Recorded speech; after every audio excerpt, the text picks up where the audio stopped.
Zettel für die lange Weg. 2 Flaschen Whisky für die Zeit. Und ich date gern habe, du bist dabei.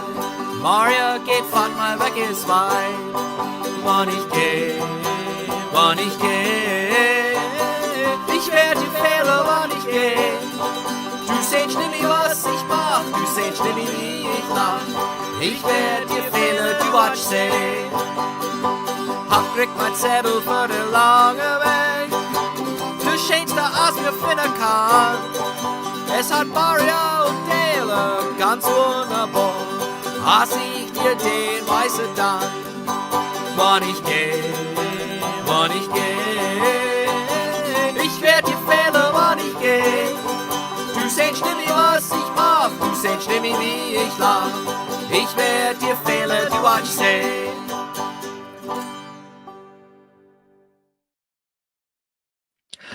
Well, good Ovid, liebe Leid, good evening, dear people. It is another month and another episode of PA Dutch Live is coming to you live. It's in the name, so it's gotta be real, right?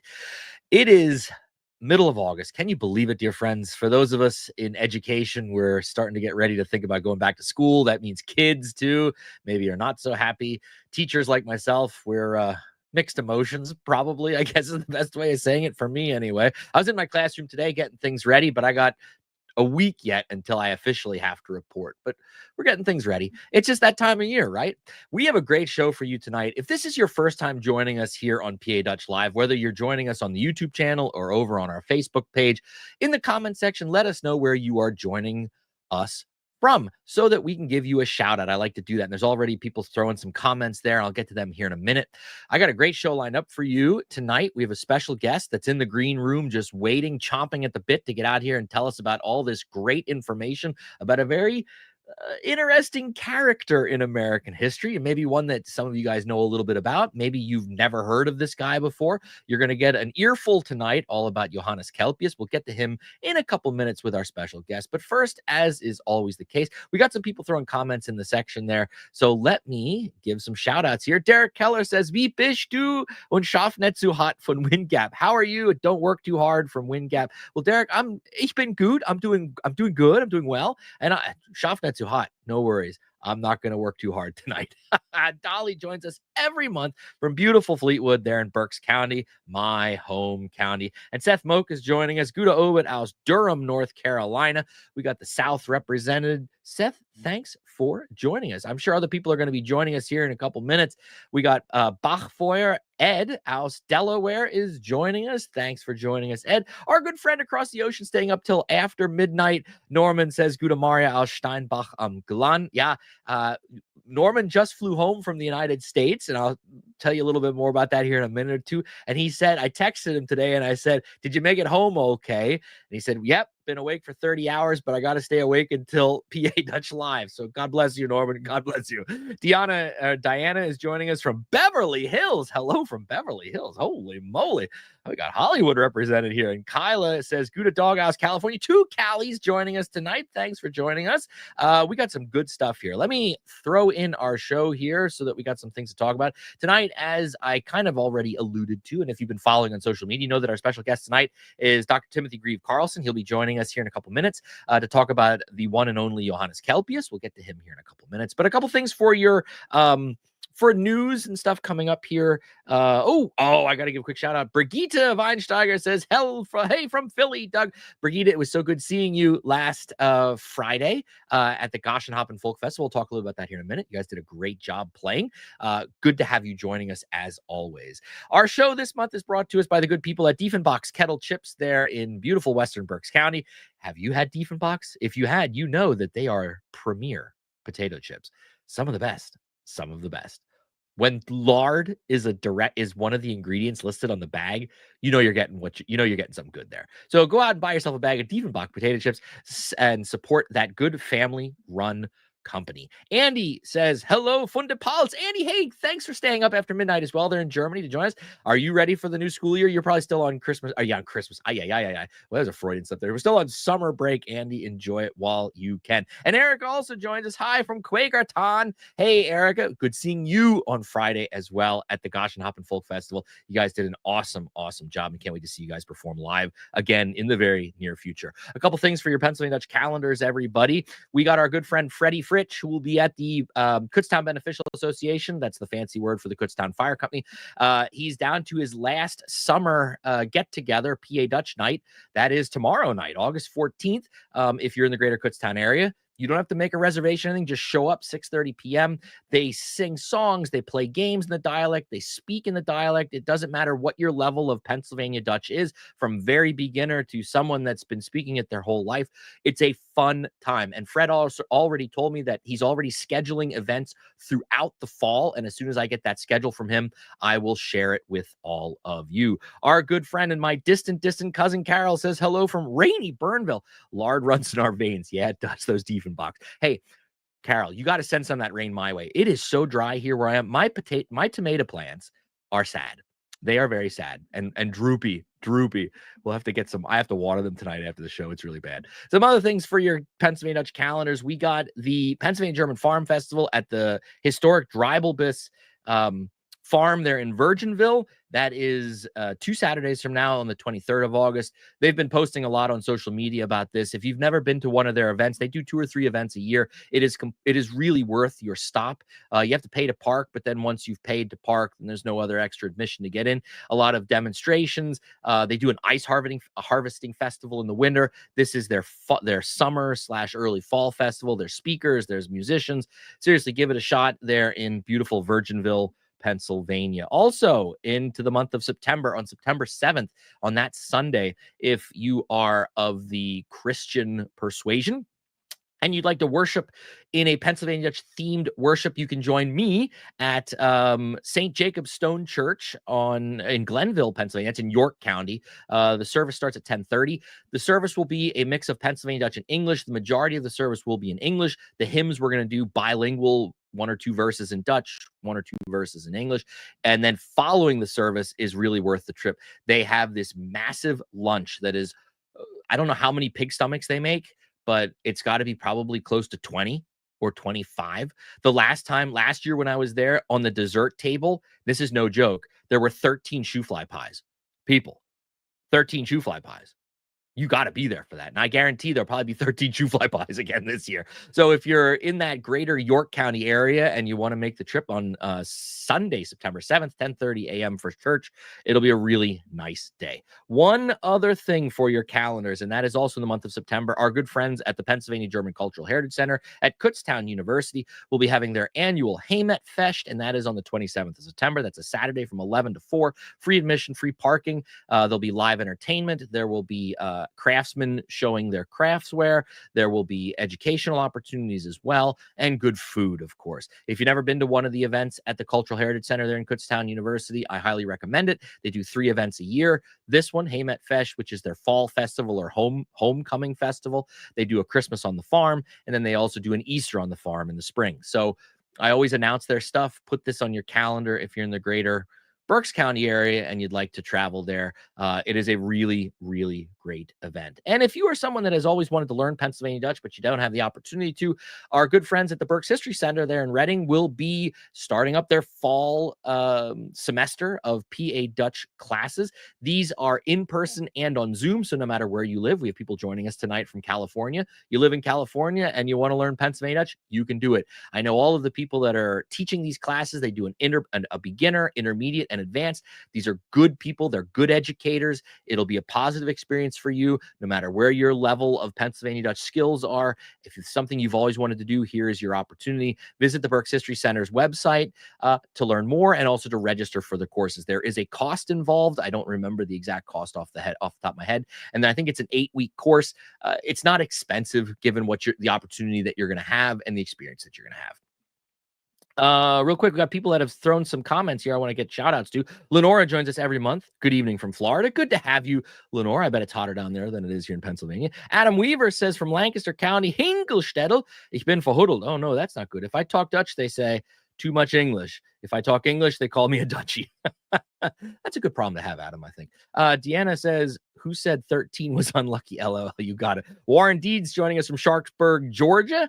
Don Moyer joins us every month from Midlothian, Virginia, that is. And Kayan Yanukowski checking in late from Charleston, South Carolina. Thanks for joining us. You're not late. You're on time. You know, it's all good. It's all good. I did mention this. The Gashoppen Folk Festival was this past weekend, and I was able to make it down on Friday. I took these two pictures. I was really lucky that my good friend Norman, who's joining the live stream tonight, and his two daughters and his wife were over from Germany here doing a vacation in the United States. They were predominantly in New York and in Pennsylvania. They came to PA Dutch country, and I got to spend the day with them at the folk festival there in Gashoppen, just outside of Perkiomenville. We had an awesome time. If you've never been to the Gashoppen Folk Festival, it happens always the first weekend or first full weekend in August. I highly recommend it. They portray life in the 1700s and the 1800s among the Pennsylvania German settlers. You get to see everything from how candles are made to how roofs were thatched to how bread was baked over an open hearth to you name it. It's unbelievable, all of the skills that they show there. And it's in a very welcoming and a learning environment. So if you missed this year, put it on your calendar for next year. Check out the Gashoppen Folk Festival. It is really worth your time. Our good friend Laura joins us this week, and all she says is red heart. I'll take it, Laura. And then finally, Muck Boyer says, hey, Muck from Boyer's Chungshin. Well, thanks for joining us. Every month we do a hee-haw style salute to some town in the greater Pennsylvania Dutch country. And this month I chose our salute town based on what we're going to be talking about tonight as our main topic. And I'm going to give a shout out to Germantown in Philadelphia County, Pennsylvania. Salute, founded in 1683, population right now of about 75,935. We have some friends of the channel that live in the greater Germantown area. Richard Mamana, of course, lives in Germantown, right downtown Germantown. We often forget about Philadelphia being part of Pennsylvania Dutch country, because a lot of people think, well, no, it's not. You know, there's no hex signs down there in Philadelphia County. But don't forget, all of our ancestors, not all of them, but the vast majority of our ancestors, our Pennsylvania Dutch ancestors, most likely came in through the port of Philadelphia in the 1700s. Not all. I know that. We got our Squaharry New Yorkers that came down to the Tulpehocken that didn't come in through Philadelphia. But a lot of us can trace roots to immigrants that came in through the port of Philadelphia. And they might have spent a little bit of time in Philadelphia before making their way north to Berks County or Lehigh County or Lancaster or Lebanon. So give a shout out to Germantown in Philadelphia County. All right. I've left him waiting long enough. I see him there in my little screen waiting to come on. Our special guest this evening is Dr. Timothy Grieve-Carlson. He's going to be talking to us about a recent book that he published, which we'll talk about here, all about the life and times of Johannes Kelpius. And again, if this is a name that you're not familiar with, you're going to find out all about it tonight. If you're someone that maybe heard this guy's name before, but you never really understood, like, who was he or why, like, what's his deal? We'll get all of that as well. But let me pull this out and pull Timothy in. Tim, welcome to PA Dutch Live. Doug, thank you so much. I'm really excited to be here tonight. I'm really excited that you are with us as well. I was talking to Tim when we had our dress rehearsal a while ago. I always reach out to all of my guests ahead of time. We do kind of a dress rehearsal. And the first thing I always say to all my guests is, thank you for agreeing to do this, to take time out of your busy schedule to share your knowledge with us and on our audience here at the YouTube channel. So again, I just publicly thank you so much for joining us. And I always ask my guests this question to begin with. Sometimes the answer is yes, sometimes the answer is no. Do you have any Pennsylvania Dutch background, or do you have a connection to the Pennsylvania Dutch culture or language or history? Well, so my folks are from New England, so I'm not Pennsylvania Dutch myself, but I did grow up right outside of the world baloney capital, beautiful Lebanon, Pennsylvania. I grew up in Annville, and so, you know, growing up very, very close to Pennsylvania Dutch culture and Pennsylvania Dutch food and Pennsylvania Dutch people. And, you know, my folks, our favorite diner when I was growing up was this little place in Myerstown called Kumessa, favorite spot of ours. So not Dutch myself, but of course it's very near and dear to my heart. So we're going to talk about this recent book that you published all about Johannes Kelpius. Just to give our audience a little bit of a background, what is your academic background briefly, and how did you get into this direction of studying this guy that we're going to talk about tonight? Sure. So I started work on a PhD in American religious history back in 2016 at Rice University down in Houston, Texas. And I was particularly interested in sort of, the fancy word we would use is heterodox, but kind of religious minority groups in American history, and sort of more radical and maybe strange religious groups in American history. And as I was reading more and more into these subjects, I noticed a lot of places and names that I was familiar with, right? Places like Ephrata, places in Lancaster, Berks, Lebanon County. And so gradually my research zoned in. I didn't plan it this way, but my doctoral research kind of honed in on some of these figures. And gradually I ended up focusing completely on Kelpius. Okay. So those people that watch the show know that we've had guests on in the past that have talked about some of these other religious minority groups, like the Ephrata Cloister. We also had a guest on a couple months ago that talked about the Ole Valley and just how crazy the Ole Valley was with all of these different groups of religious groups and how they were interacting with each other or not interacting with each other. And I'm sure you'll probably maybe touch on some of this stuff tonight. But let's really quickly bring this in so that people can see. So you recently published the book American Aurora, The Environment and Apocalypse in the Life of Johannes Kelpius. And Tim has sent me a bunch of photos and images that we're going to share with our presentation. I'm kind of going to turn it over to you, Tim, at this point, and you make me your mouse and say, Doug, click, and I'll move to the next photo as we have our conversation. All right, sure thing, Doug. Thanks a lot. So here's the cover of the book, Environment and Apocalypse in the Life of Johannes Kelpius, American Aurora. Came out with Oxford University Press in 2024, just last year. And it's an academic book. It's a scholarly book, but I wrote it with a popular audience in mind. So I hope it won't be too much of a staid or dry academic style. I hope it's the kind of thing that just about anybody who's interested in this sort of thing can crack open and learn about this guy. Doug, would you mind going to the next slide for me? Sure. So my folks in the greater Philly region, anyone who's familiar with that region, maybe on a hike through Wissahickon Valley Park, you've come across this scene we're looking at right here. We're looking at this sort of kind of mysterious, darkened entrance into this. It looks like a cave, but it's really, I think, the ruins of a 19th century root cellar. The kind of thing that folks in Pennsylvania Dutch country, of course, are familiar with. And right next to it is this obelisk on which is written a whole bunch of details about the life and legend of this figure, Johannes Kelpius. And so for most people who hear about this figure, Kelpius, this is how they first encounter him, as this sort of mysterious, legendary figure. And it's widely believed in Philadelphia today that what we're looking at is actually the cave where this mysterious 17th century figure performed his meditations and did his prayers and his strange mystical rites. Now, I don't know for certain the provenance of this cave, but we can probably see there at the bottom of the doorway some brick in the doorway. And I'm not an architecture historian, but when I see brick, I usually know I'm not looking at a 17th century structure. So what we have here is probably not a monastic cave.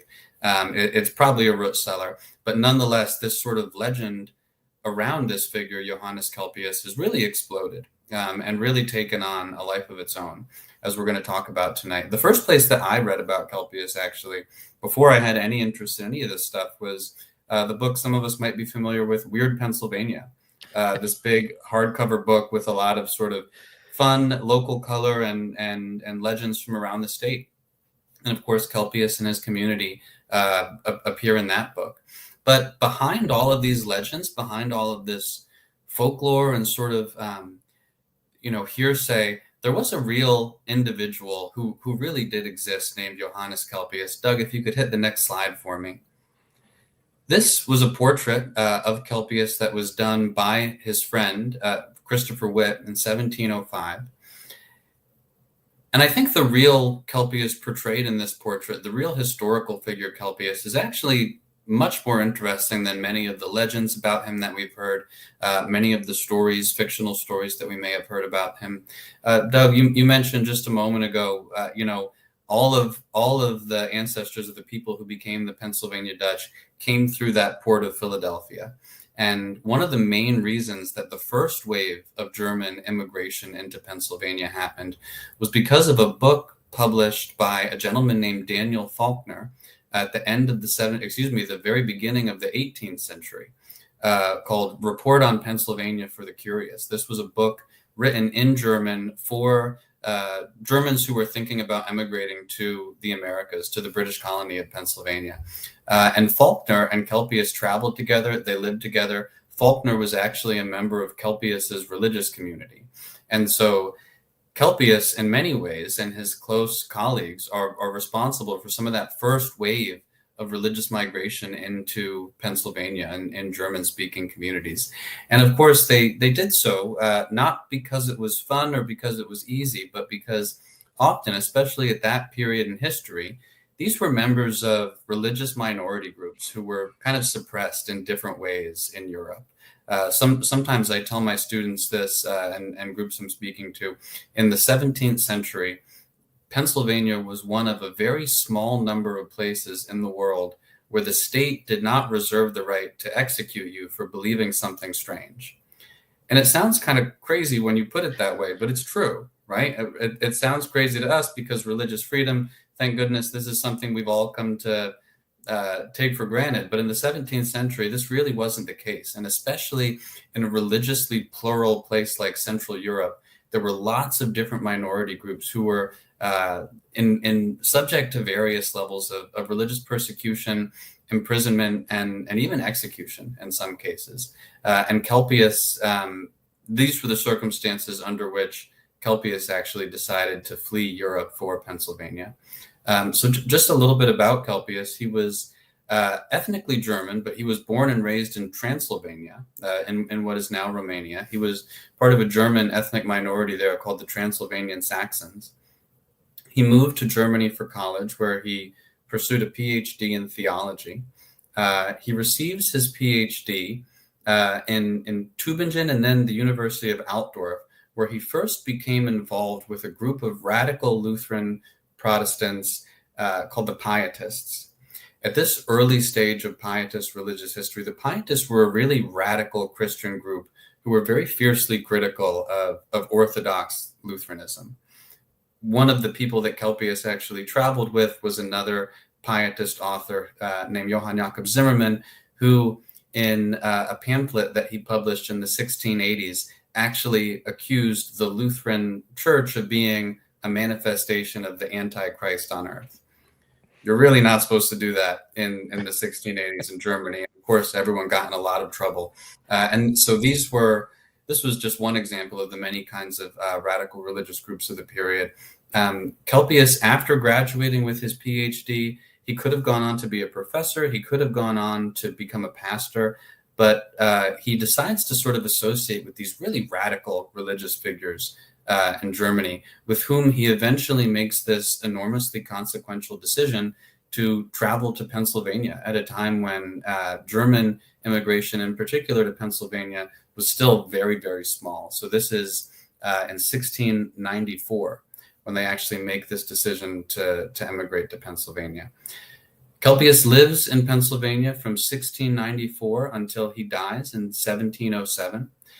He would have been 40 years old when he died, a fairly young age. Kelpius, in his diaries and his letters, he describes sort of recurrent sicknesses. He was often kind of unwell, and in 1707, he succumbed to one of those illnesses. But in the meantime, in those about 13 years that he lived on the ridge over the Wissahickon River outside of Germantown and about 6 miles from the city of Philadelphia, he really became this legendary figure. He and some of his companions built a cottage together. They lived together. They started a small school where they taught children math, physics, divinity, music. Kelpius wrote a lot during this period, mostly songs and poems, things we're going to look at this evening. He also wrote a lot of letters because he had a lot of visitors. He had a lot of people who were interested in him, interested in what he believed, what Pietists believed. And luckily, we have preserved copies of some of those letters. So we have some sense of what kind of a Christian he was, what he really thought, and some of his religious beliefs. His letters also preserve a lot of really fascinating historical moments from the period. I'll just share one very, very quickly, but he describes in one of these letters an evening when he was at a Kantinka ceremony of the local Lenape people. So, of course, the Lenape, the indigenous people of southeastern Pennsylvania and what is now New Jersey. At the time, late 17th century, Lenape people have not been extirpated from this region. There's still many, many Lenape people in the area. Kelpius attends one of these special ceremonies. He attends it with many, many other European people, including William Penn, the founder of Pennsylvania. And Kelpius actually records in his diary this event where William Penn gets up and preaches to the Lenape people about how they should all become Christians, about how they should all convert and sort of change their ways and become Europeans, basically. And as Kelpius describes it, the Lenape people listen to what he has to say. And then eventually one of them stands up and says, "Sir, we would be Christians. We would follow in the kind of behavior you've laid out if Europeans would ever hold themselves up to the standards you just described." And then this Lenape person goes on to say, "You European people fret so much about the future and your possessions, making sure you know which house will go to which child, which person is entitled to which amount of money, which parcel of land, et cetera, et cetera. We have faith in the Creator that we and all our children will be taken care of in perpetuity. Why should we become Christians?" And Kelpius says in this moment, William Penn was abashed. He was embarrassed and he had no response to this. So really interesting, fascinating sort of episodes from the period that Kelpius records in his writings. Like I said, Kelpius dies in 1707. And from this point, this legend kind of explodes, right? Of Kelpius, the legendary wizard of the Wissahickon.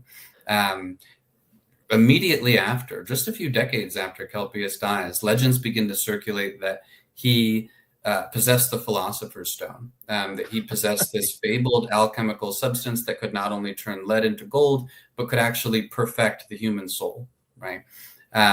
Legends circulated that he was all kinds of sort of strange things, right? That he practiced magic, that he was a wizard, as I said, that he was a Rosicrucian, that he was a member of a secret society, a secret fraternal order. All of these legends start circulating. And by the time we get to the late 19th century, there's a sort of full-blown legend of Johannes Kelpius, some of which is based in truth, a lot of which is not, right? But as I said, I think the real Kelpius is a bit more interesting than the legendary Kelpius.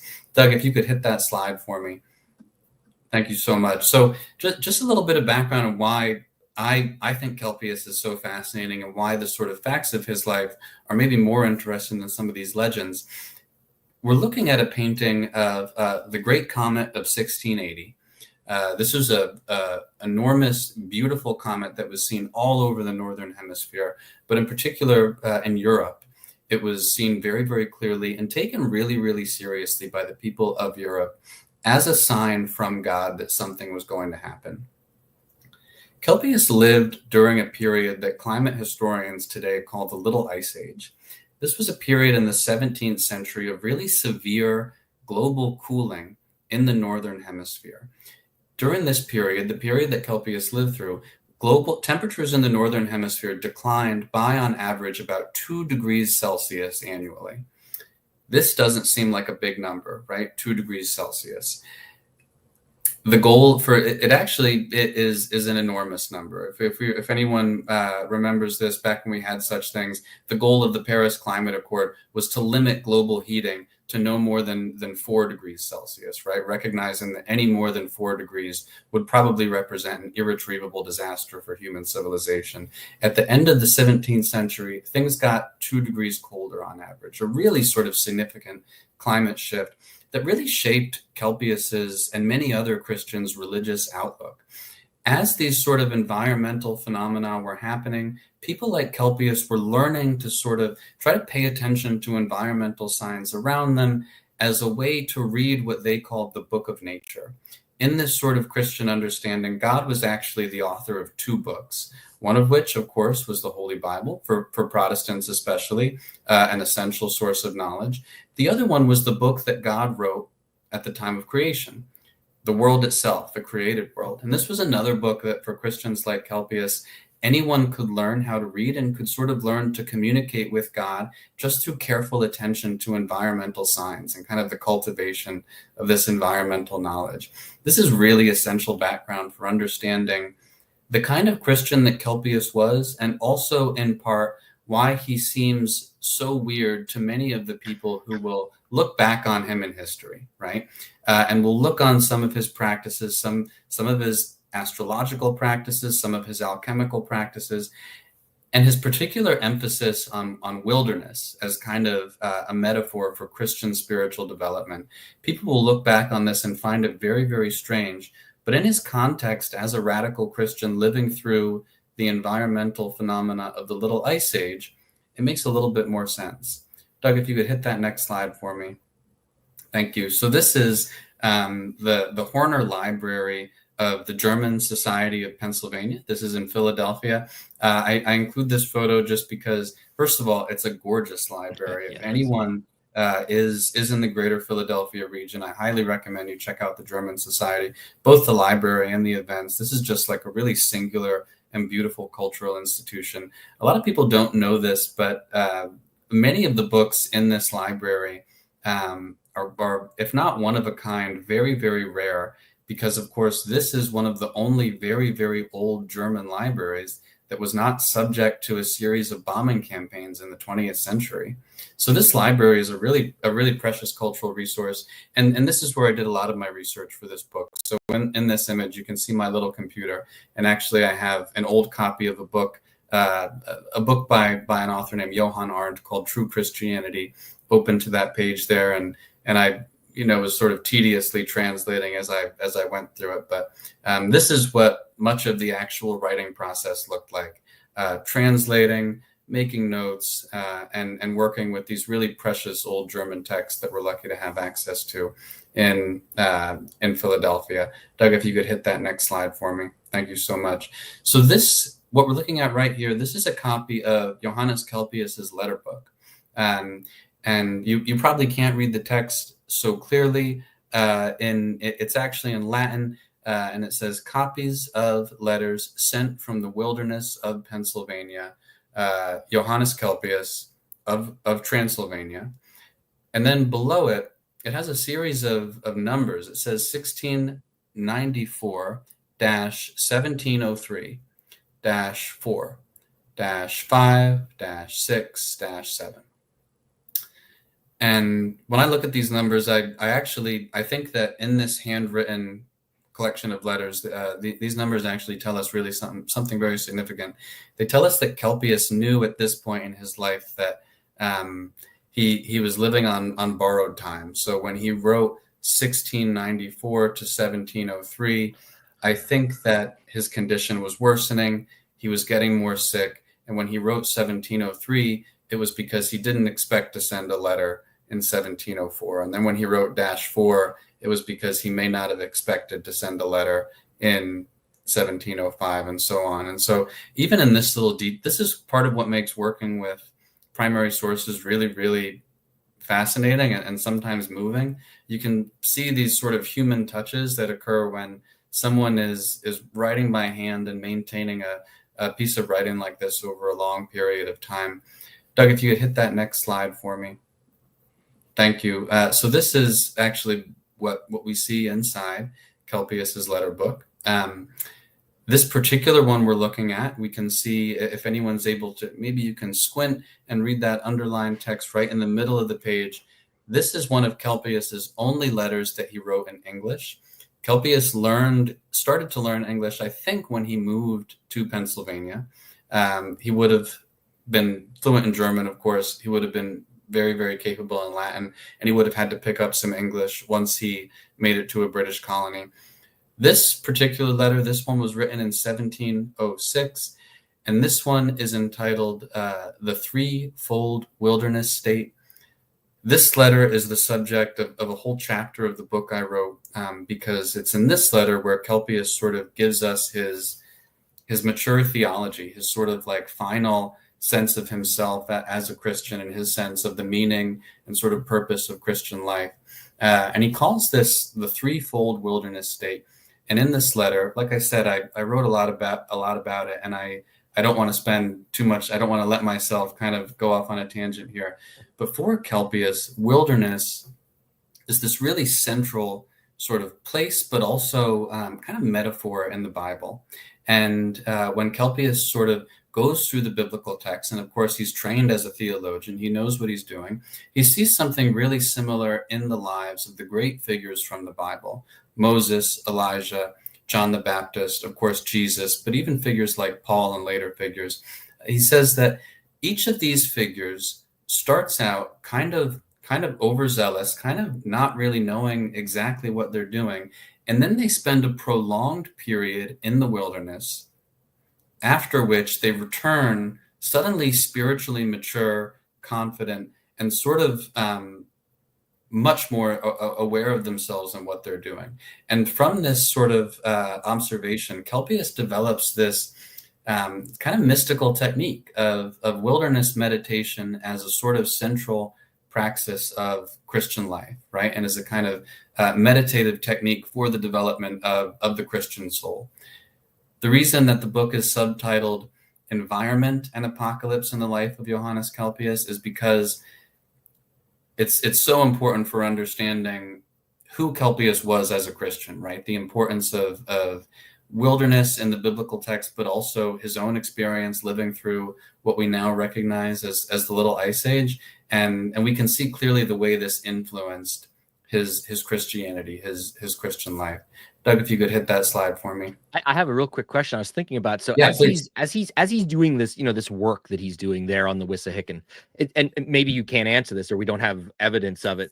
Was this the kind of person that people would like hike to sit down like the wise man on top of a mountain, and they would try to like have a conversation with him? Or I mean, was he that kind of figure in his own time where you had people actually like making the pilgrimage to Kelpius to meet him and to get to get advice or to get knowledge from him? Yes, yeah, very much so. He was actually, he's remembered as like a hermit today, but he, despite the fact that he decided to live in this sort of cottage in the woods, he really was a pretty social and maybe even kind of gregarious person. The reason that this letter exists, the first few sentences in this letter, he's writing it to an itinerant Quaker preacher named Esther Palmer. And when he opens this letter, he says, "I hope you're well. I'm sending love. I unfortunately our conversation was cut short, and so I wanted to send this sort of written statement along to really clarify what I meant, because I just want to make sure that what I was saying came across clearly." And then he launches into this explanation of what he calls the threefold wilderness state. And so we can tell from that people were kind of coming to him and interested in him and learning from him. And in fact, that's the reason we have some of the records of him that we do have, because he was a figure that people would spend time with, would learn from. As I said, he ran a small school for some time. So even I think it's the 1740s that this record is from, the Lutheran minister Henry Melchior Muhlenberg actually records the recollection of an old woman who remembered going to learn from Kelpius and some of his companions. So he taught children. As he gets older, there are a few primary source indications that not only as he gets older, but as he gets sicker, that he turns more and more inward. That he sort of retires increasingly from public life, from these sort of public engagements, and that his sort of own contemplative spiritual practice deepens. But we also know he was becoming more and more unwell during this period too.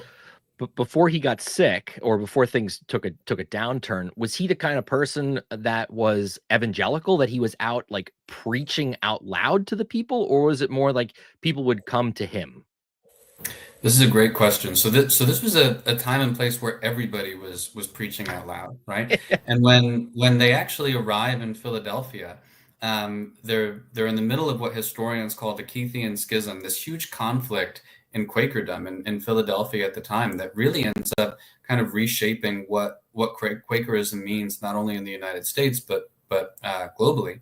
And some of Kelpius's close colleagues actually get involved. They sort of join the conflict right away, and they're sort of thrilled to have the chance to just dive into this local religious conflict.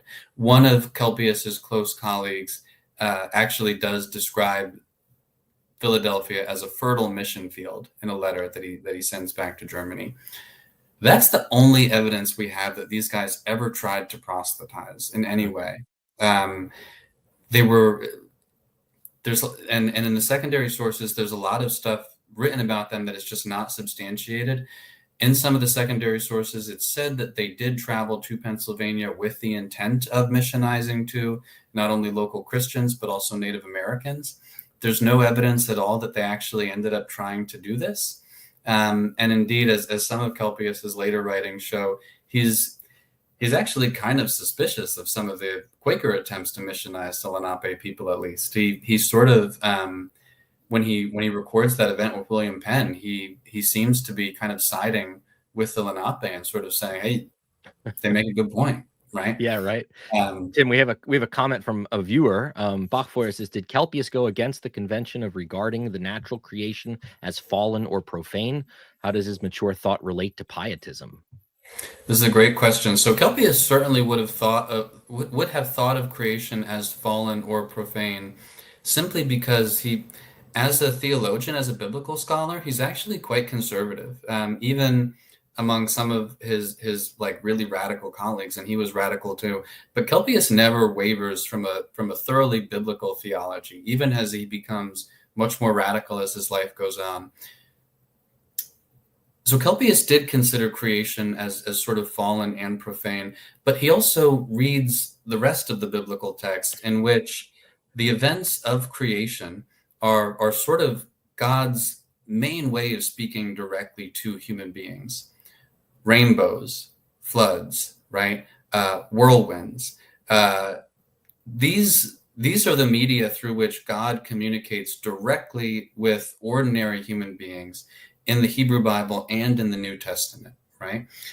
By the time he gets to Pennsylvania, he's actually referring quite frequently to the Acts of the Apostles and many of these sort of like miraculous events that are occurring among the very first Christians, and comparing some of those events to things that he's witnessed and things that he's heard of. So Kelpius did consider creation fallen in a sort of Orthodox Christian way, but nonetheless, it remains the only medium through which God communicates with human beings directly besides the scripture. It's a great question. So this is a passage from that letter that I just showed, and this is just to give us a sense of what Kelpius is writing, at least in English, actually looked like. And so, of course, when I use the word wilderness here for Kelpius, it's a metaphor. It's something from the Bible. It's a symbol from the Bible, but it's also the real place he lived. When he wrote his letters, he always said, "From Kelpius, sent from the wilderness," right? So for Kelpius, the wilderness is a metaphor. It's also very physically real. In this letter, Kelpius writes, "The darkest sorrow contains in herself the most inward joy and gladness. Darkness is like the light. To die in this pleasant wilderness is to grow lively. Poverty maketh rich. Hunger is the most desirable meat, and thirst the most refreshing nectar. To be nothing is to be deified. To have nothing is to enjoy all. To become weak is the greatest strength." So we can see here Kelpius is participating in a tradition of Christian asceticism, right? He's a Protestant. He's not a monk, right? But a tradition of sort of which dates back to the ancient desert fathers of the early Christians, right? This sort of Christian tradition of retreating into a wilderness location, deepening one's relationship to God through prayer and meditation, right? And actually sort of gradually foregoing the stuff of this world, not only riches or material possessions, but foregoing things like regular meals, things like regularly refreshing one's thirst, right? As he writes, to become weak is the greatest strength, right? And so we can see some of this unique religious perspective sort of permeating his writing as he goes on. Doug, how are we doing for time? I want to give folks a chance. We're good. We're good. And if anybody has any comments, please put them in the comment section, of course, or questions, and we'll get them to them. Yep.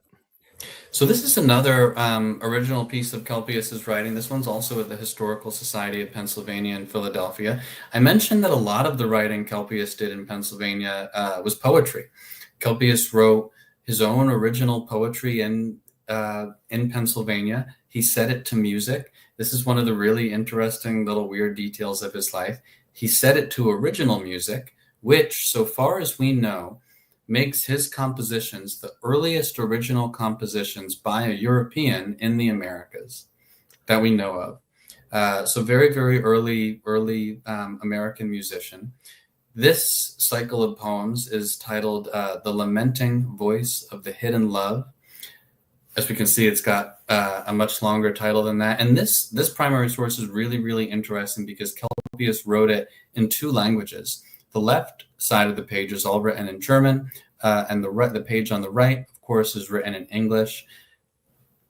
We can tell that this was a book that was meant to be used in a bilingual community, in a community that had English speakers and German speakers. I think, but most scholars think, we're not certain, that Kelpius actually wrote these poems collaboratively with his friend, Christopher Witt, the same gentleman who did the portrait of him I showed earlier. If that's true, then we have this sort of bilingual kind of collaboration happening between these two men in 1705. A few things about Kelpius's poetry.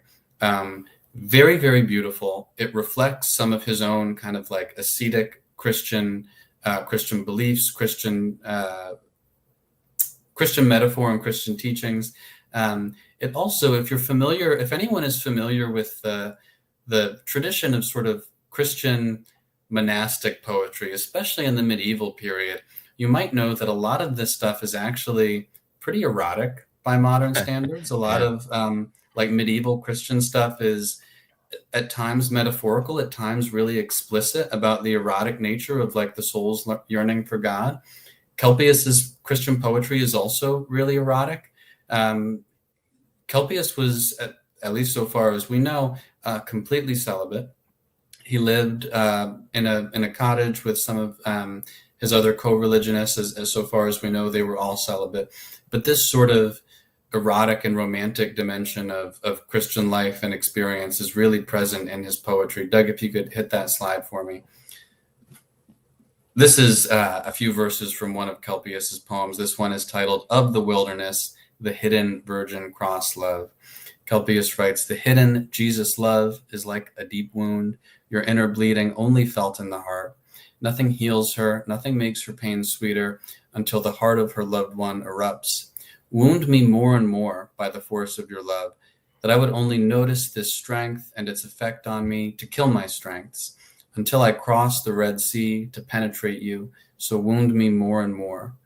Make me as living gold after I come out of the earth, awakened to vanity, to be purified by the cross. Yet the last thunder strike is missing, the final wage of sins, so fire the furnace yet longer and make me as living gold. So a few things in these really beautiful verses of poetry. We can see Kelpius, of course, maintaining this very ascetic kind of religious posture. It's not an exaggeration to say that for Kelpius, Christian devotion was a physically kind of painful activity, right? A maybe emotionally painful, very intense activity. We can also see that Kelpius is interested in alchemy, and he's interested in sort of alchemical metaphors for spiritual development, right? That spiritual development is a kind of physical transformation. It's the kind of physical transformation that alchemists are trying to do when they try to change the structure of material substances. And this actually wasn't that unusual among radical Christians at the end of the 17th century. By the time we get to the early 18th century, particularly around 1720, alchemy becomes very, very unfashionable among kind of the educated and scientific milieu, and it becomes a much more esoteric kind of occult interest and thing to be interested in. So this is one of the ways that Kelpius seems so strange in hindsight, right? Is that he's this kind of not only aesthetic hermit Christian, he's also interested in things like alchemy and astrology. For people looking back, that sort of thing looked very, very strange. Doug, if you could hit that next slide for me. Thank you so much. So just as I begin to wrap up here, a note about Kelpius's legacy. So what I have here is the title page of a book called Wieland, or The Transformation, an American Tale. It's by an author named Charles Brockton Brown, an American author. This book was published in 1798. And this book was actually the reason that I decided I needed to write a whole book about Johannes Kelpius. This novel here, it's considered by some to be it's considered by everyone to be one of the very first American novels. Some people consider it the first American novel because it's the first novel published by an author who was born in the States. Some people think some other stuff is the first American novel. It depends on how you decide which is the first. This one, nonetheless, is really, really early. And this novel begins with the story of a radical German pietist who comes from Germany to Philadelphia to sort of pursue his religion more deliberately. And he builds a little tabernacle on a cliffside over the Wissahickon River, where he goes and lives alone and does his prayers. A lot of other stuff happens in the novel, but clearly the beginning is inspired by the memory of Johannes Kelpius. In Kelpius, we have not only this tremendously influential person in the history of Pennsylvania German society, but also this figure who is still clearly very inspirational a century later at nothing less than the beginning of American literature, right? And so in the memory of Johannes Kelpius, we have not only this really beautiful window, I think, into a really fascinating episode of the history of Pennsylvania, the history of German people in Pennsylvania, the history of religious radicalism in the United States, right? But also this really sort of fascinating and influential figure who continues to be influential all throughout American history.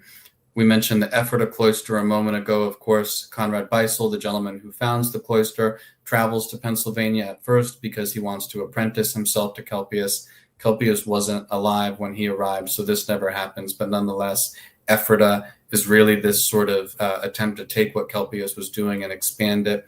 Of course, the religious perspective of Ephrata is super influential in American religious history.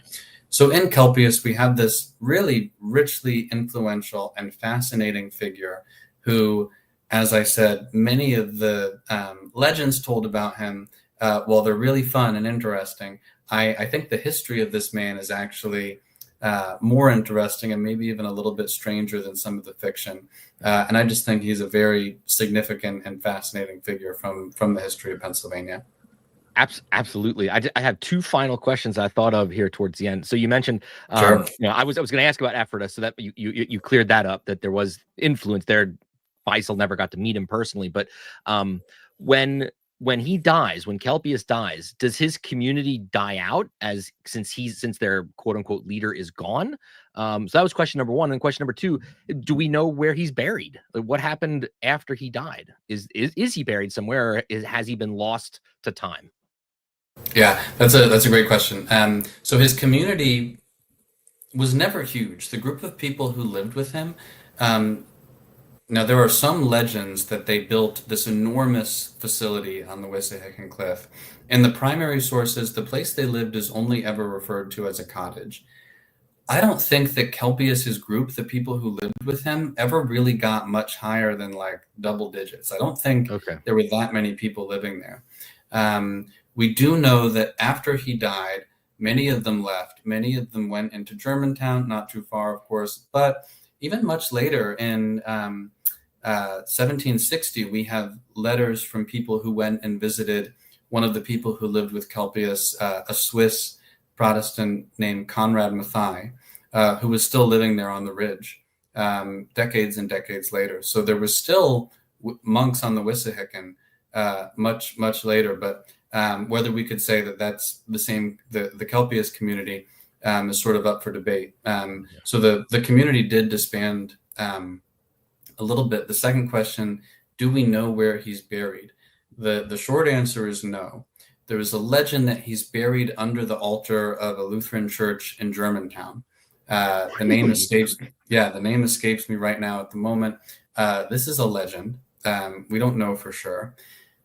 It would surprise me if it's true. It really would.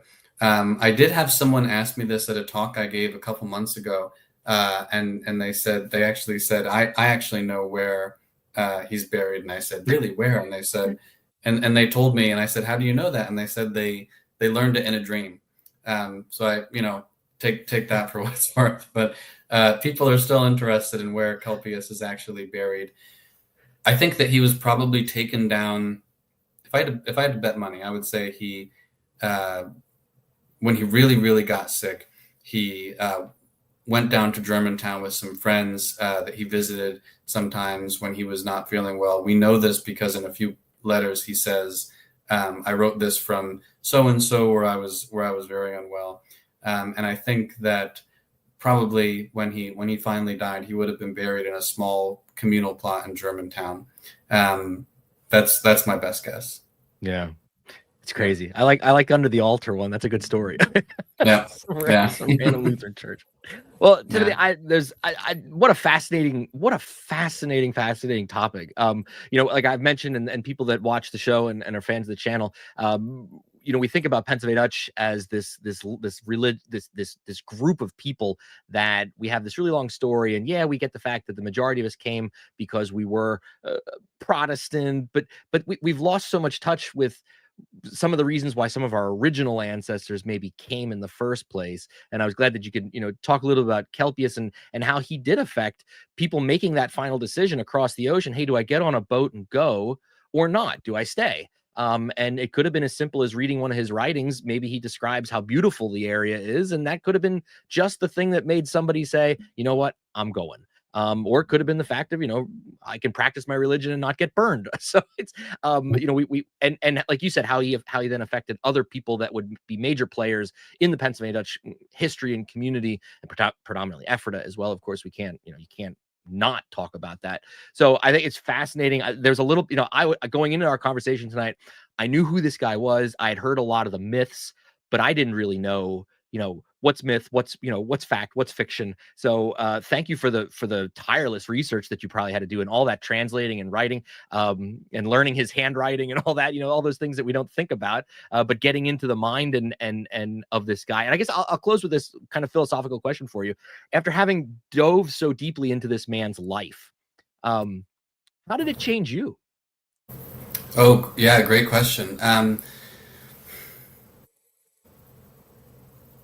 Yeah, I think ultimately, like what I sort of developed in this project was a kind of like deeper appreciation for not only the place that I come from, right? The history of southeastern Pennsylvania and the tenacity of the kind of immigrant communities that eventually ended up there. But really, I sympathize with Kelpius intensely, right? I think Kelpius was someone that we can relate to probably in a few different ways, not the least of which being a person living through a really intensely tumultuous time in world history, tumultuous culturally, tumultuous politically, but also tumultuous environmentally, right? Of course, Kelpius didn't know when he was alive that he was living through this period of intense climate change, but of course, it shaped his life in really direct physical ways. And I think it's actually really beautiful that we can look into our recent past and see a lot of analogs for the world that we are living in now, right? And I think ultimately, even though there are certain parts of Kelpius's religious perspective that, of course, I'm not in a big rush to take on and follow up on, I do, very, very sincerely admire his own just sort of tremendous spiritual fortitude, right?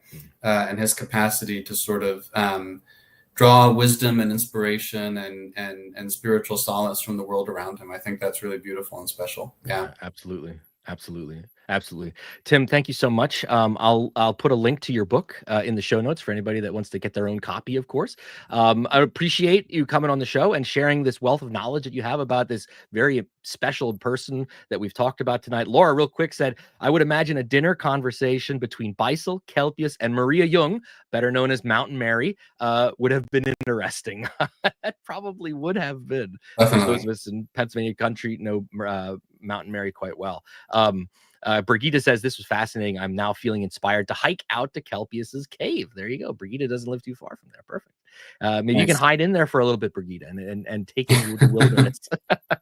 Thank you, Tim, so much. I really appreciate it. And if you have, you ever want to come on the show again, you got another topic that you're burning to talk about to the audience, we'd love to have you back. This was so fascinating and wonderful tonight. Thank you again for your research and your contribution to our continued Pennsylvania Dutch story that we have created here in the United States and that we push into the future. Thanks again, and I look forward to seeing you in the future. Thanks very much, Doug. Thanks, everybody, for listening. Thank you. Take care. Hey, everybody, how great was that? Fascinating is, it's one of those, you listen to a talk like that, and then you're looking for words to describe it. And sometimes you feel like the words that's fascinating is that the right word? You know, fast.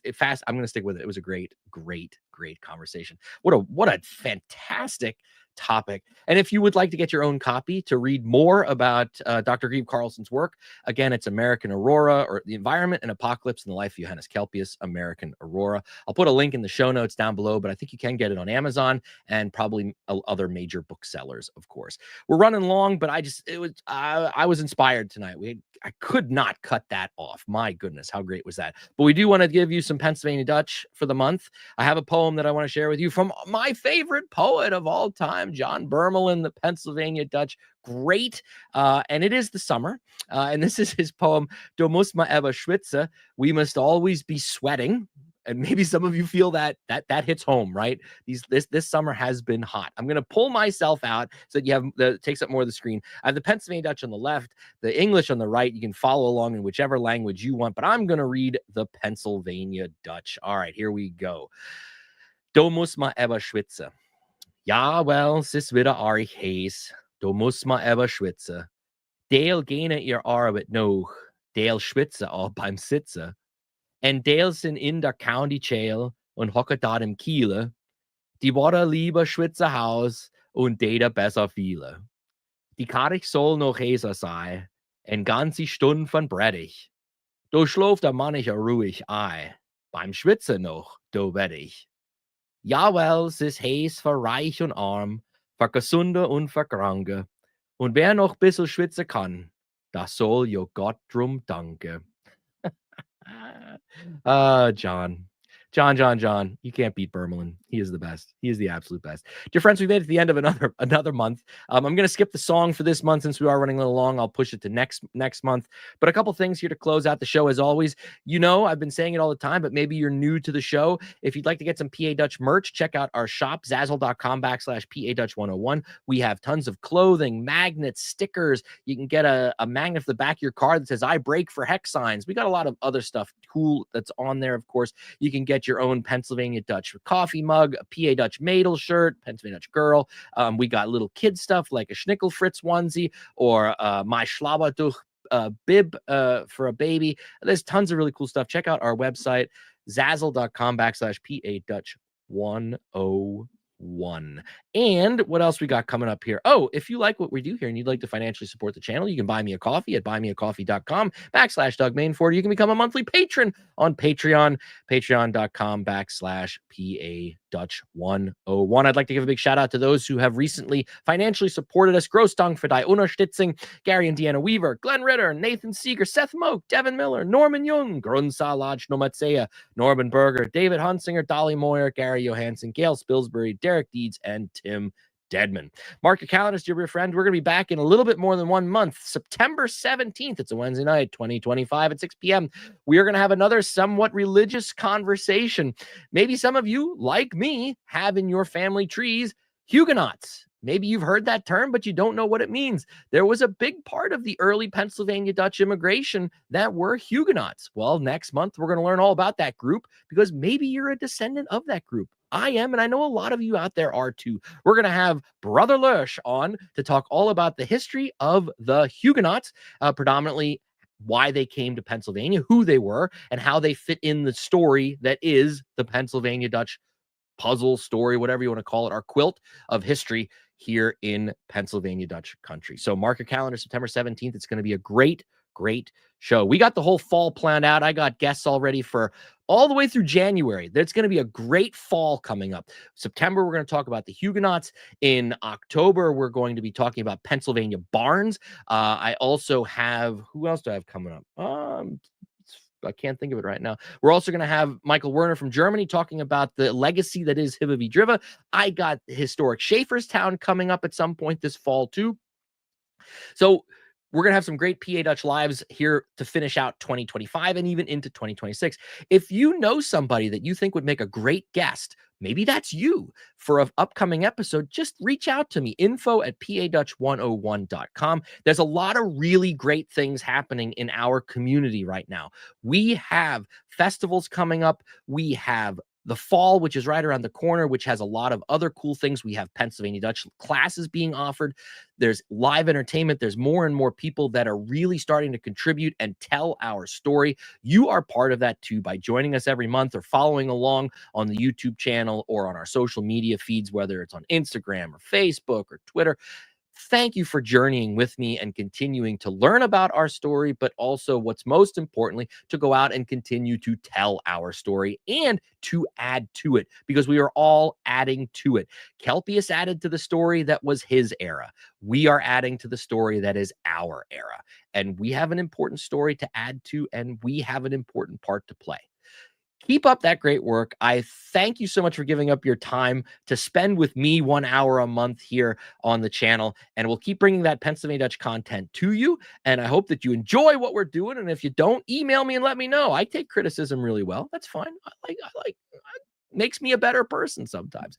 Till next month, dear friends, or till Friday for our word of the week here on the YouTube channel. Keep practicing your Pennsylvania Dutch if you're into learning the language. And if not, just keep telling our story.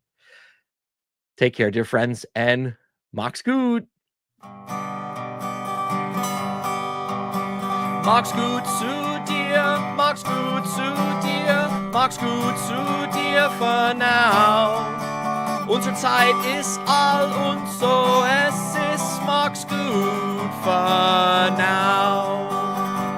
Hoff wieder mit dir zu sein, hoff du bringst zurück ein Freund. Max gut zu dir, Max gut zu dir, Max gut zu dir für now. Unsere Zeit ist all und so es ist Max gut für now. Hoff wieder mit dir zu sein, hoff du bringst zurück ein Freund. Und so Max gut, lieber Freund, Max gut.